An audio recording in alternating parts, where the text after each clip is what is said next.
And what was that first breakthrough? Every time that a child would come in and use this technology and they were able to turn on a light, turn on a bubble machine, control a toy, it was a very special moment for everybody in the room because it was really the first time that that child had done something completely independently. Lots of times there were tears, parents were sort of in disbelief, like, they really did that? Dr. Dion Kelly, co-founder and CEO of Possibility Neurotechnologies. A child who has never been able to press a button, turn on a light, pick a toy, make a single choice, can now do it using only their thoughts. Dr. Dion Kelly built that in her future. It's not like this technology is new. Right. This technology has been around for over 50 years now. We're really the first in the world to make it usable by children and to really get it in market. Those moments that really drive me to continue doing this work, especially during hard time, because I know that it is making a difference. They want this idea to be existing in the real world. They're not taking that step. Entrepreneurship is all about taking risks, just getting out of doing 10 years of post-secondary education, a ton of student loans behind me. Almost 6 months had gone by where I hadn't gotten paid. I had to ask my parents to borrow money from them. And you mentioned non-dilutive funding. Funding that you receive. You have been nominated in Falling Walls Top 100 out of 597 nominations from 63 countries. You believe that being comfortable in being discomfort is the one that pushes you. Hundreds of families are now using this. What is the best moment out of it, and how did that moment touch you? I think On paper, today's guest is very easy to introduce, Dr. Dion Kelly, co-founder and CEO of Possibility Neurotechnologies. But you're here on Real with Ritesh, which means we are not just doing the LinkedIn introduction. We are here for the real journey, the real breakthroughs, and the real stories behind the title. Because Dion wasn't supposed to be building brain-computer interfaces. She was supposed to be in fashion school at Ryerson, with an art portfolio, a field trip to New York, until a gap year at a moment of loving discomfort in the Bali airport sent her down a completely different path. Now she is building Think to Switch, a non-invasive brain-computer interface app that lets children with severe disabilities control devices using only their thoughts. Most CEOs are shipping dashboards or SaaS tools. Dion is shipping Siri for your thoughts to kids who can't move their hands. If your LinkedIn feed is just funding rounds and productivity apps, and you feel this is the update on deep tech startups, then you might need to update your definition of deep tech after this episode. This episode is about how her path turned into a company that makes life possible for kids who have never been able to make a simple choice. Dr. Dion Kelly from Possibility Neurotechnologies. This is Real with Ritesh, and welcome to the episode. We are looking forward to this conversation. Thank you so much for having me, Ritesh. I'm excited to be here. Great. So we have talked about the tech and the company in the introduction, but I want to start way before that, way before your PhD, way before your company. How was the young Dion and what she was looking forward to build in her future? When I was young, I feel like I had different career aspirations at every age. When I was probably, 10, I wanted to be a paleontologist. Mhm. I loved Jurassic Park, and I remember I would go around spelling out paleontologist to my classmates and my teachers because it was a really long word. And so that's what I wanted to be one year and, uncover dinosaur bones. Then the next year it was an archaeologist. So kind of similar path. And then down the line, it turned into a love for art and fashion. I really became interested in creating things. So I would go to the secondhand store with one of my good friends. We would purchase clothing and we would recreate it and then resell it at the farmer's market. So that's really, my first sort of foray into entrepreneurship was through this creation or recreation and redesign of something to make it new and improved. And that's what led to me wanting to pursue fashion after high school. And during high school, I did this specialized high skills major, it's called. So I specialized in art to build up that portfolio. And then I actually just did science courses on the side because I thought they were fun and I liked them. So always did biology and chemistry just because I Mhm. thought it was interesting. Mhm. And that's what led That's me. great. So the first entrepreneurial journey was when you were, selling the clothes at the farmers market. That's so great to know. And when you said like you wanted to be into fashion industry and you were pursuing that, and we know like you were about to go to Ryerson University, right? I I hadn't applied. That was Mm-hmm. just my plan. So Mm-hmm. that's why I did this specialized high skills major in Mm-hmm. art because I was preparing. I knew you needed to have this portfolio. I Mm-hmm. had looked into it when I was in grade 10 or 11 and so I was preparing Mm-hmm. this portfolio and then I decided to take a year off. Mm-hmm. I wasn't positive that that's what I wanted to do, so I thought I would take a year off and then this gap year would just open my eyes up to what I wanted to do for the rest of my life, Mm-hmm. which is a really daunting question to and a lot of pressure to put on yourself, especially at such a young age, but that was my sort of thought process. I'll take a gap year and then I'll know exactly what I want to do for the rest of my life. Right. Wow. So from that perspective, like you wanted to be into that fashion thing, you were about to Mhm. prepare, like you were preparing that portfolio as well. And then you switched to all the neurosciences thing. Like how that changed, what made you change that, and how come you landed into this domain? This is totally opposite, right? Yeah. So during my gap year, I traveled to Fiji, Australia, and most of Southeast Asia. And I spent a lot of time by the ocean. I got my scuba diving license. And then I thought, maybe I want to be a marine biologist. And my friend's dad was actually in marine biology. And he said, you know, I wouldn't recommend getting into this. There's not a lot of jobs in this field. And since I had done science courses and I was really interested in that, I thought I'll play it safe and pursue science because that can provide me with so many different opportunities. There's so many different pathways that I could take from this. Whereas if I pursued fashion, I felt like I would be a little bit limited. I thought it was very competitive, the positions that I was aspiring for, and I felt like going into science would just Mhm. give me more opportunities. So I was kind of playing it safe in that sense and pursuing science. Right. And you have already built, before coming to this possibility neurosciences, you were doing brain computer interface games, I think. Would you like to speak more about that? Like what it was, how you actually get into that? Yeah, so that was an event that was put on by one of my colleagues, Dr. Eli Kinney Lang, who is an assistant professor at the university, and he was also one of the original co-founders of Possibility Neurotechnologies. But he is a big gamer and really interested in gaming, and that's one of the most popular applications of brain-computer interfaces. So when he joined our team in 2019, it was right before COVID. Uh, yeah, he wanted to combine brain-computer interfaces with gaming, but a lot of the games out there just weren't really playable using brain-computer Mhm. interfaces. There's a lot of accessibility considerations. And so the idea was let's get game developers in the community, let's get everybody together over a weekend and get people to make these brain computer interface video games.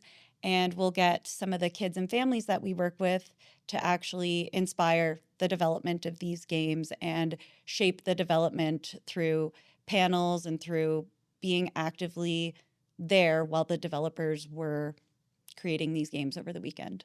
Right. And when you were doing the PhD research, like I want to bring the audience to the room as well. Mhm. Um, like no, not everybody gets the chance like to work with the kids, the to have that experience what you had during your PhD research. And I have a question in my mind. Most of the people they are researching when it comes to BCIs, like brain computer interfaces, they are researching in the adults domain, like how it will impact the adult's life. And you choose to be in pediatric domain. What was the reason? How did you get into that? And what was the experience? If you can walk us through that, journey and that experience in the room, how it was to be with the kids? What was the experience on that? To be honest, I was really just interested in the technology itself and the potential of the technology, and that stemmed from my master's degree. It was a master's in biomedical technology, and it was sort of like an MBA for the biotech industry. So it was a combination of business courses and medical science courses to essentially prepare you for a career in either the pharmaceutical industry or medical device industry. So, on the second day of this program, they said you need to choose a disease and you have to come up with some hypothetical technology or pharmaceutical to target some aspect of this disease. And because of my interest in neuroscience and neurology, I chose to focus on a neurological condition, which was Parkinson's disease. And I thought it would be really cool if you could rewire your brain away from some of those deep brain areas that are targeted by Parkinson's disease to some of the areas that are spared, and then you could improve your quality of life for a longer period of time. And specifically, I was trying to target the symptoms of like shuffling gait. So moving away from the automatic centers that are responsible for walking to more of like this conscious walking. But in order to do that, you need to get feedback that you're actually, practicing this conscious walking, because how do you know if you're actively like thinking about walking? It's just not something that comes naturally. So in doing research, intellectual property searches, that's how I actually came across brain computer interface technologies and realized that they exist. It's a system where you think something, those brain signals are picked up, and then you receive that feedback in response to correctly producing that brain signal. So that's how I discovered brain computer interfaces. I got really interested in the technology. And when I was finishing my master's, I had heard that there was a lab at the University of Calgary, where I already was, that was just starting to get into this research, but in children. And that was really unique. There was nobody else in the world that was doing that. And I was the second graduate student to come into this research program. So had a lot of opportunity, a lot of potential to answer some of those foundational questions about, can kids even use this technology? We really had no idea. How well can they use it? What can we do to make it easier for them to use and to improve their performance? So there was, a lot of foundational questions there in typically developing children. And then we also had to answer the same questions for children with severe cerebral palsy to see how well they could use the technology and what we could do to improve their ability to use it. And just, what kind of benefits it has for them. Is this a technology that will be valuable for them? Right. So the interest started from just the technology, and then the opportunity came in, and you just ventured on that. How from that research, like when you were doing research, when was that moment when you felt like, what, this has to exist in the commercial space too? This has to be a product or service. This has to reach to the masses. This has to reach to the people who need it the most. What was that moment, and how did you, ventured into it from the commercial angle? One of the big turning points for us was COVID. So I had the fortune or misfortune of doing my PhD right in the middle of COVID. So I had to really pivot my PhD project so that I could still finish my PhD, but not only that, we also needed to figure out how we could continue providing access to these technologies while kids and families weren't able to come into our research lab, because you weren't allowed to come into the hospital. And these kids had already been using the technology for a few years now. We'd already seen great benefits. They were playing video games, they were racing remote controlled cars, they were creating art. And that wasn't something that, we wanted to take away from them. So we had to think about how we could implement this technology at home, how we could make it simple enough for families to set up independently, because classically every brain-computer interface system out there has been created with the assumption that there's going to be someone with technical expertise to set it up there. And that's just not the case when you have a family setting it up independently at home. So we had to make it extremely simple and easy to set up. And once we had done that and we had seen the success that families were having and the impact that it was having at home, being able to use it in your everyday environment, being able to use it with your family members, uh, we realized there's only so much we can do in a research environment. There's only so many families that we can reach this way.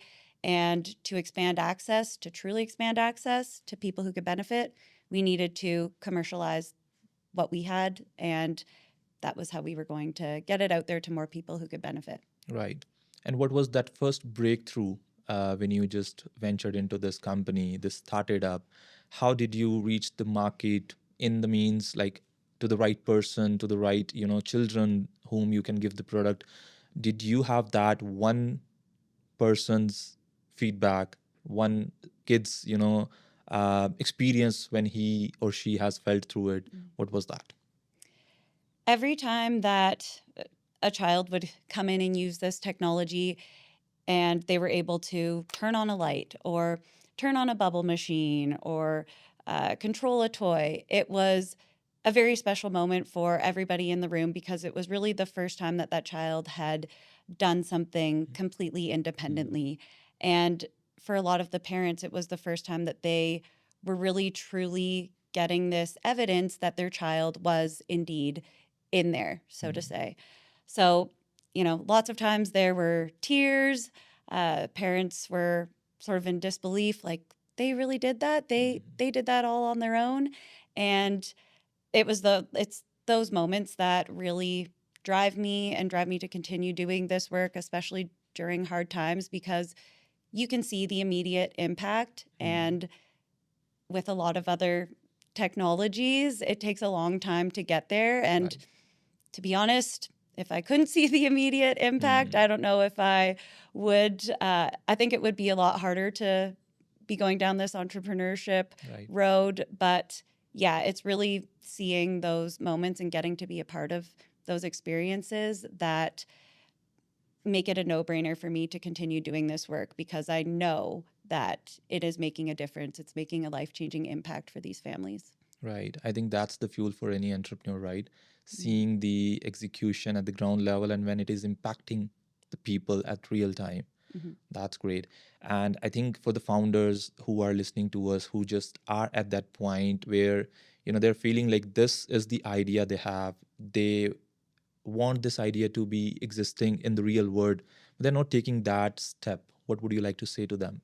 I mean, it's a risk for sure, but I think you have to take calculated risks. So you need to think to yourself, do I have the drive, the resilience, the grit to endure this long journey, and what's going to keep me going, and also know, like what's my threshold when it's going to be time for me to potentially step away from this and let it go.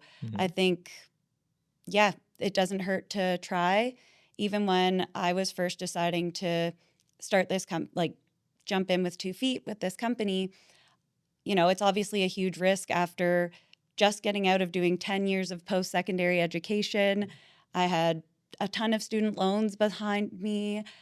The salary for a founder is, not a lot. And I could have been making a lot more money if I had gone into a medical device company and, have that stability, have that security. But when I thought about it and I did my, risk benefit analysis, my thought was, well, if I go down this route, essentially it's a free MBA. I'm going to get great experience, and no matter what happens, I'll have this, leadership experience, the experience of building up a business. I'll have an incredible network. Like the network alone would be valuable enough for me. And no matter what happens, I know that I will be okay on the other side. I'll be well set up no matter if this works out or if it doesn't. So I'm just going to do it. So the real MBA is actually the path to entrepreneurship, right? So you're learning the business lessons in the real time. And you said a very right thing, network, right? the real network you get when you are on that entrepreneurial journey is, I won't say that has a value, like it's beyond measuring value, right? I want to have more emphasis on that from your side. If somebody is, having a great idea, a great execution plan, a great marketing plan and all of that, but if that person is still missing the network point, I mean, that person does not have the connections to people around who are in that industry, who are already on top of, the game in that industry, they will still lag behind. So if you have to give, of course you have given that point, but if you have to give emphasis on that from your personal experience where that network have actually, benefited you at one point, or just because of network you were able to, get ahead in some of the steps you were taking in that journey, what would those be if you would like to share? I think the most valuable way to build your network is, well, to just get out there and be networking, attend all of the tech focused events. There's so many tech events. There's so many tech, I guess, what would you call it? Like tech infrastructures here. We've got like Platform Calgary and the innovation hubs as part of the university, like the Life Science Innovation Hub, the Social Innovation Hub, and they're always putting on events. So getting out to those events, hearing from other founders, hearing from other people who have been there, other business mentors, and just networking at those events and meeting people. And then, once you've had a short introduction with them, ask them for coffee, get some conversations going. And that, I feel like talking to people is the best thing that you can do, especially talking to people who have been there. Like that's how you get started. For us, we participated in pretty much every single program that the University of Calgary has to offer, and just this whole startup ecosystem in Calgary. And we met a lot of incredible mentors through those spaces that have really shaped where we are today. And one of the programs that we did, actually, well, that we're currently part of, is the Mars Discovery District. So they have a partnership with the Toyota Mobility Foundation, and they've started this Mobility Unlimited hub. And one of the most valuable things that they have done is provided us with a lot of PR opportunities, because one of our greatest challenges is just awareness and having people know that this brain controlled technology exists and it's here now, you can access it. And so that's been one of the most helpful things for us, is having those opportunities through, again, one of these startup incubator programs. Right. And I think Calgary is positioning itself as a tech hub now. More and more companies are looking forward to the talent and, of course, the ecosystem from here. So, if a person is in Canada, sometimes, because of the external circumstances, people feel like it's not the right place to start up your venture. They want to move south, let's say, or they are still doubting themselves. So, what would you like to say from the perspective of Calgary as a tech ecosystem, Alberta, and, of course, Canada, how it is, positioning itself? I personally think that Calgary is probably the best place to start a company, and that's why I intentionally chose to stay here to build my company, because I'm actually from Ontario, and all my family and my best friends, they're all in Ontario. So when I finished my PhD, my plan was to actually go back to Ontario and be with my family and be with my friends. But when I really thought about things and also looked at the cost of rent there, realizing that, okay, I'd have to drastically change my lifestyle because all of my money would be going towards rent if I lived in Toronto. Didn't want to do that. But then when I really thought about where's the best place to build this company, I truly felt like Calgary was it. Just the community here is so supportive. Everybody's willing to lend a helping hand, and the community here just really wants to see Calgarians succeed and see, homegrown companies here succeed and help them get there. So that's one of the things that really led me to stay in Calgary, as well as all the funding that exists here. There's a lot of non-dilutive funding that has been incredibly helpful for us. We were pretty much exclusively funded through non-dilutive grants for the first 3 years that we were incorporated.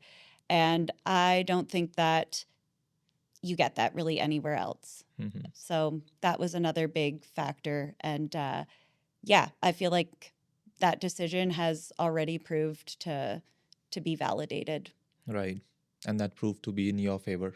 Hmm. Great. So you mentioned non-dilutive funding. I want to have a bit of understanding for the founders who, like, almost every startup wants to be funded, right? They are looking forward to VCs, and you mentioned non-dilutive funding. Could you explain a bit and how that helped?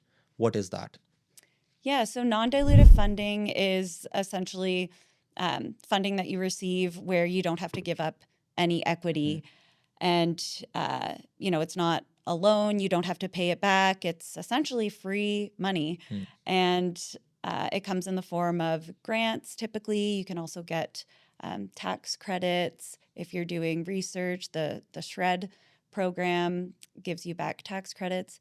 So, yeah, it's essentially free money. You have to fill out sometimes pretty long applications to get there. So it is still an investment of your time, but it's incredibly helpful to get you from, sort of that conceptual idea and help to do some research on that concept and maybe get it to a point where you've validated that concept a little bit and essentially to prepare you to raise that first investment. So it gets you from that early idea or concept to now I've validated this technology and I'm ready to actually get some dilutive funding in the form of investment. Right. So that actually gave you the money to run the game further and to Mm-hmm. put your research further into that product. So I would like to talk Mm-hmm. about that product. I think to switch is the name, right? Yeah. So if a 10-year-old is listening to this podcast, or if a just layman is listening to this podcast who has never heard about BCIs, what would you explain to them, like what this technology is, what this product is, and how it can help them? Yeah, so brain computer interfaces are these systems that let you control things using your thoughts. So the way that they work is you have some sort of instrument that reads your brain signals. And a lot of people have heard of Elon Musk's Neuralink, and that's on the invasive side of things.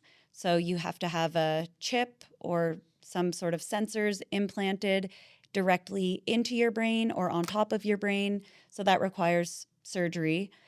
Or else you can have these non invasive equipment that you wear outside of your head. And the most standard thing is EEG. So that's basically you have sensors that are on the outside of your head, they're touching your scalp, and they read your brain's electrical activity. They look for patterns in that electrical activity, and they look for specific features of those patterns. So typically your brain waves are kind of have like these nice waves. And then when you're paying attention to something or you're intentionally wanting to pick something out, there will be a specific feature, like maybe there will be a spike in that brain signal. And so these systems can pull out those spikes, and then it knows this spike means they intentionally wanted to control something, and that's how you can then control things. So you have to actually teach the system to know what your thoughts mean and what your intention to do something looks like. Right. And the when you said like the EEG equipments, they're non-invasive. Mm-hmm. So these are like easily available in the market. Anybody can get that, and then if they want to use this thing to switch, I think they have to go through an app. Could you please explain that, how they can have this being into their hands and how they can start using it? Yeah, so there's a lot of different consumer EEG headsets on the market. They're typically used for research, sleep tracking, or meditation. So nobody's really been using them for brain control. Nobody's really been using them for brain computer interface systems. And we felt like, all of this hardware exists, but what we're really missing is that piece to bridge the gap between the hardware and being able to control things in your environment to create this brain computer interface system. So that's why we focused on this middleware, that software piece. And that's what Think to Switch is. So you can take one of these off the shelf brain sensing headbands that picks up your brain signals, and then Think to Switch is like the translator for your brain signals. So it looks for those features and it translates them into a usable command. And that command is whatever you tell Think to Switch to do. So you could be saying, I want to use command number 1 to turn on the light or turn on the music or, control the computer. That's right. And recently, CBC has ran a story on you. I mean, they have just talked to hundreds of families who were using this thing to switch. And I mean, the touching moments were when kids were, racing the cars with it, making cookies, making arts with that. So hundreds of families are now using this. What is the best moment out of it, and how did that moment touch you? I think the best moment out of that is actually like stumbling across families sharing about their experiences totally organically online, because that was the real validation piece, I think, for us, is like, this is so valuable to these families that they want to share it with other families. They want other people to know about this so that other people can have those same experiences.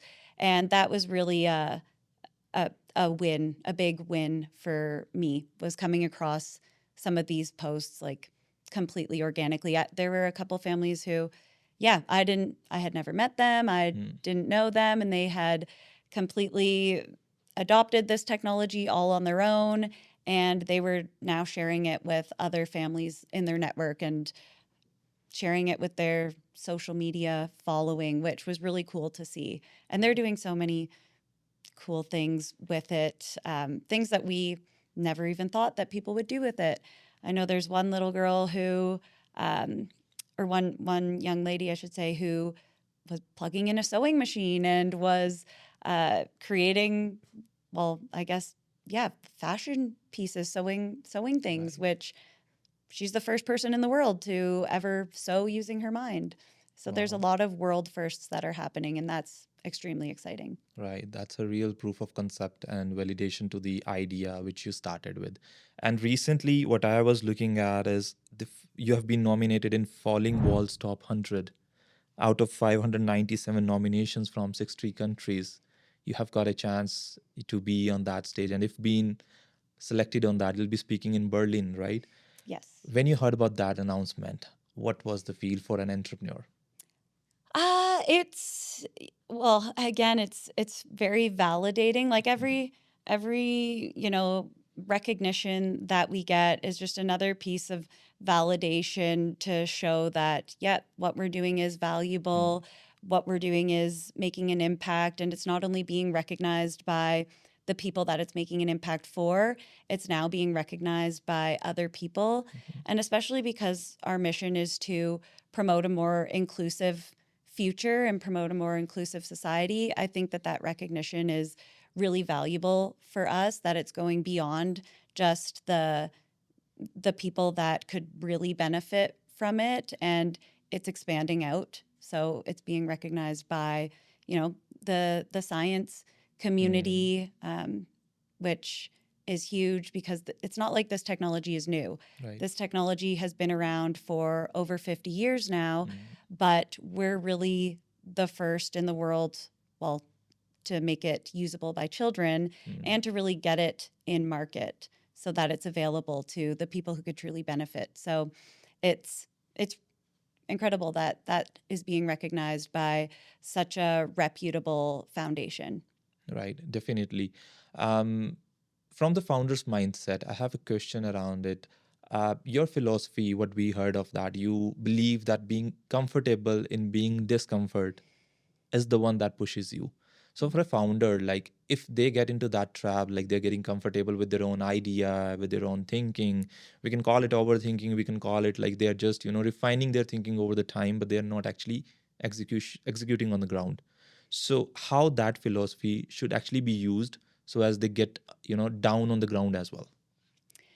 I mean, entrepreneurship is all about taking risks, and it's not comfortable to to take risks. It's all about, being uncomfortable. And I mean, it's essential to entrepreneurship and this whole entire ecosystem for the entrepreneur in, reaching each milestone that they need to with the development of their technology, for investors who are investing in that entrepreneur and investing in this business. They're taking risks. So everybody in this ecosystem is taking risks, and risks require you to get uncomfortable sometimes. And it's something that, that people need to get comfortable with. Right.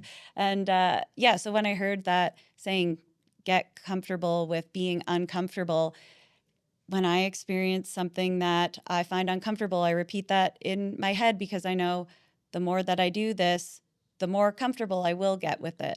Like, I think a common example of that is with public speaking. Lots of people don't like to do it. It is very uncomfortable. You're very nervous. And I used to hate public speaking. I would, try to avoid it when I could. But then I really, told myself, get comfortable with being uncomfortable. And so now I say yes to almost every opportunity to speak in public, because it also allows me to further my business. It gets me that exposure. It helps build that network. And so that risk and that discomfort is providing a ton of value for my company and building out this business. Right. I think there's a connection of your trip to Bali with this philosophy. How was that? Like, what was that moment? If you could just, get us walk through that moment where you found, like, it's good to be uncomfortable. Yeah, that was the first time in my life that I can remember being truly uncomfortable, feeling completely out of my comfort zone, like in a completely new world, a new culture that I had never experienced before. And it was that culture shock that I thought, I really like this experience. Like, I found it to be a learning opportunity. And I think that that's how people should approach these uncomfortable situations, as an opportunity to grow and an opportunity to learn. And anytime you feel that discomfort, shift your mindset and say, this is an opportunity for me to learn something new and to grow. So like when I was in Bali, it was when I had first landed in the airport, and, it was very chaotic. Like, people were walking around everywhere. It was really loud. There were taxi drivers like yelling at us, like, taxi, taxi, taxi, and trying to grab our bags. And it was just chaos. Like, I had never experienced that before. And I remember when one of our taxi drivers, like, they took our bags, and I thought to myself, wow, that's so nice of them. Like, what a nice, this place is, people are so friendly here.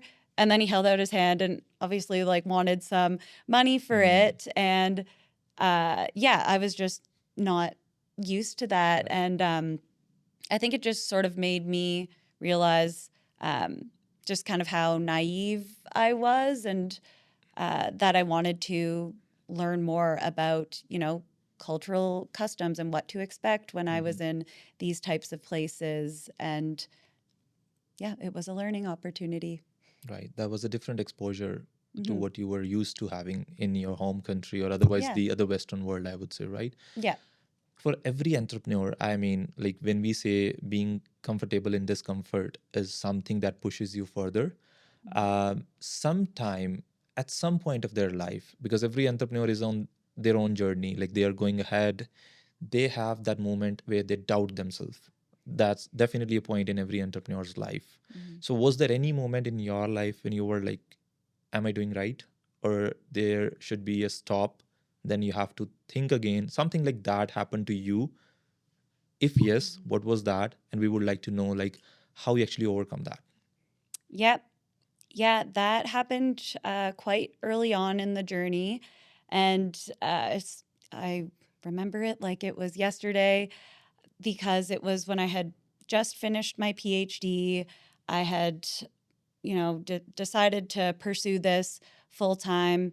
And there was a period where we were waiting on a grant to come in. It was through the university, and it was just taking a long time. And so I actually wasn't getting paid. And, almost 6 months had gone by where I hadn't gotten paid. And I had to ask my parents to borrow money from them. And that was something that was really hard for me to do, especially knowing that, well, I'm the first person in my family to have even attended university, and let alone, get a master's, get a doctorate degree. And I knew that, yeah, my family was like, well, you're a doctor now. Like, why don't you have your own money? Why do you need to borrow this money from us? And so it was just it was really not a nice feeling to have to ask my parents for money. And like I couldn't support myself after pursuing, 10 years of post-secondary education in medical science. So it felt like a pretty low moment. And I remember I was at home and I was talking to my mom. I kind of had a little bit of a breakdown. And I remember sitting there crying and talking to my mom and saying, like, I don't know if I'm doing this for myself or if I'm doing this for other people, because classically I had been sort of a people pleaser. And yeah, I really was confused about, why am I doing this? Who am I doing this for? Am I doing this for me, or am I doing this because other people have this expectation of me? And so I really had to sit in that and really think about, why am I doing this? And it was around that time as well that I had received a phone call from one of the moms who was using Think to Switch. It was actually Claire's mom, Stephanie, and she had been asked to return the equipment because the study was over. And she actually called me crying, and she said, we can't give this equipment back. Like, Claire uses it every day. This is, the only thing that she has to interact, and we just can't give this back. Like what can we do? And it was really that moment when I realized, okay, like, this is something that is truly changing lives for people, and I have the opportunity to be part of that. If I don't do this, I don't know who will, and I don't personally want to let these families down. Like, I am driven to help these families. And that's when I realized that, yeah, I'm doing this for me, and I'm doing this for the families. I want to be the one to help. And I think that I will be the one to do this. And that was a big turning point for me when I was like, okay, we're doing this, jumping in with 2 feet, and Here here we are. today. Yeah. Definitely, that's the real inspiration on that part. And I have seen, like, when I sit with the founders, most of the founders are always planning ahead of their time. Like, this is what we want to do, this is what we want to achieve. So there's definitely a strategic planning on that, and I totally, respect on that. But what I felt with most of the people, they have 99.99% of that sorted, but sometimes they miss on that 0.1% to start executing at the ground, like the first step which is required. So things exist on the paper, things exist on nowadays with their AI assistants and everything. So if you have to give a message to them who are having things in their mind, who have everything been sorted, but just one thing is missing, like how to start and where to start from, what will be the real advice for them? Yeah. I mean, my advice is, nothing is ever going to work out the way that you plan. And I Right. think that was one Exactly. of the most valuable lessons that I have learned, even with my PhD. I had planned out this, whole PhD, 4 or 5 years of research, and right in the middle of it, COVID happened. And I think that's when I really learned, like, you can do all this planning. You can think that you know everything and think that things are going to go one way or another. And it just never happens like that. So you just have to do it and see what happens, and don't think about it as much, Right. because once you actually do it, then you can see, did it go the way that I thought it did? If it did, great. If not, how can you quickly pivot, and how can you, maybe get back on track or carve out this new pathway based on what you've learned from just doing it? Because the best way to learn is to just do it. Great. I think that's how it says, like, you should have your North Star in the business, like what do you want to achieve at the last, but you should enjoy the journey rather than Yeah. planning the journey. You should just head out on that direction.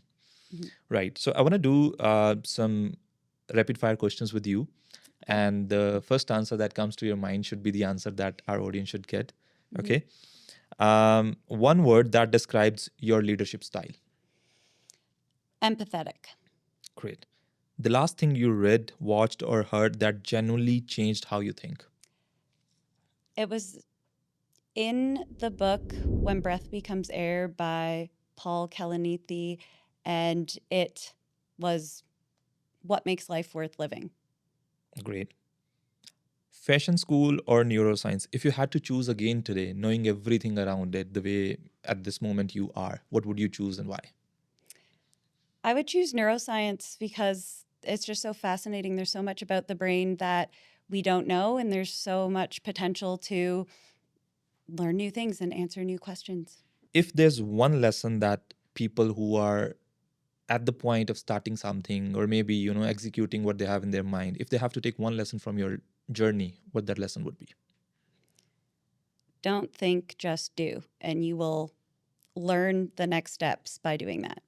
So think about what that means. A child who has never been able to press a button, turn on a light, pick a toy, make a single choice can now do it using only their thoughts. Dr. Dion Kelly built that from a lab, from conviction, from a gap year in Bali. If this episode moved you, share it with one person who needs to hear it. Links to Possibility Neurotechnologies and Think to Switch and profile of Dr. Dion Kelly will be in the description. I'll see you next again on Real with Ritesh. Thank you. Thank you so much. It was really great to know the journey, really inspiring. Yeah, thank you so much for having me. I'm grateful for the opportunity to be able to share this with other aspiring entrepreneurs. Thank you. Wow. Definitely really inspiring. This is beautiful. Thank you. Thank you so much. I really appreciate this. Thank you so much. And thank you so much for having me on It's a pleasure. your show. It's a pleasure, definitely.